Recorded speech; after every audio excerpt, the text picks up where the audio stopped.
एक समय की बात है। एक राज्य में एक प्रतापी राजा राज करता था।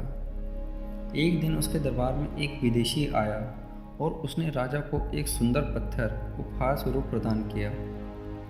राजा वह पत्थर देख बहुत प्रसन्न हुआ।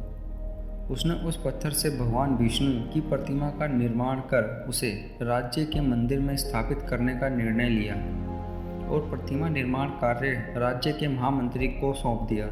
महामंत्री गांव के सर्वश्रेष्ठ मूर्तिकार के पास गया और उसे वह पत्थर देते हुए बोला, महाराज, मंदिर में भगवान विष्णु की प्रतिमा स्थापित करना चाहते हैं। 7 दिवस के भीतर इस पत्थर से भगवान विष्णु की प्रतिमा तैयार कर राजमहल पहुंचा देना। इसके लिए तुम्हें 100 स्वर्ण मुद्राएं दी जाएंगी।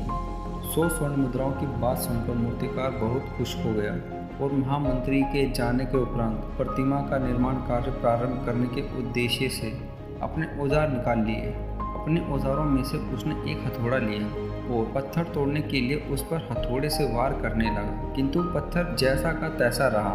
मूर्तिकार ने हथौड़े से कई वार पत्थर पर किए, किंतु पत्थर नहीं टूटा। 50 बार प्रयास करने के उपरांत मूर्तिकार ने अंतिम बार प्रयास करने के उद्देश्य से हथौड़ा उठाया, किंतु यह सोचकर हथौड़े से प्रहार करने से पूर्व ही उसने हाथ पीछे खींच लिया कि जब 50 बार वार करने से पत्थर नहीं टूटा तो अब क्या टूटेगा। वह पत्थर लेकर वापस महामंत्री के पास गया और उसे यह कह वापस कराया कि इस पत्थर को तोड़ना नामुमकिन है, इसलिए इससे भगवान विष्णु की प्रतिमा नहीं बन सकती। महामंत्री को राजा का आदेश हर स्थिति में पूर्ण करना था, इसलिए उसने भगवान विष्णु की प्रतिमा निर्मित करने का कार्य गांव के एक साधारण से मूर्तिकार को सौंप दिया। पत्थर लेकर मूर्तिकार ने महामंत्री के सामने ही उस पर हथौड़े से प्रहार किया और वह पत्थर एक ही बार में टूट गया।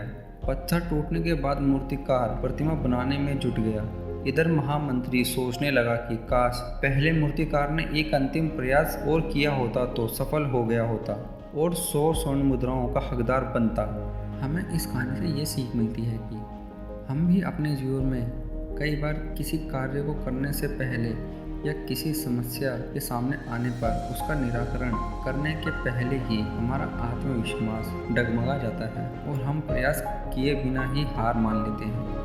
कई बार हम 1 या 2 प्रयास से असफलता मिलने पर आगे प्रयास करना छोड़ देते हैं, जबकि हो सकता है कि कुछ प्रयास और करने पर कार्य पूर्ण हो जाए या समस्या का समाधान हो जाए। यदि जीवन में सफलता प्राप्त करनी है तो बार बार असफल होने पर भी तब तक प्रयास करना नहीं छोड़ना चाहिए जब तक सफलता नहीं मिल जाती। क्या पता जिस प्रयास को करने के पूर्व हम हाथ खींच लें वही हमारा अंतिम प्रयास हो और उससे हमें कामयाबी प्राप्त हो जाए।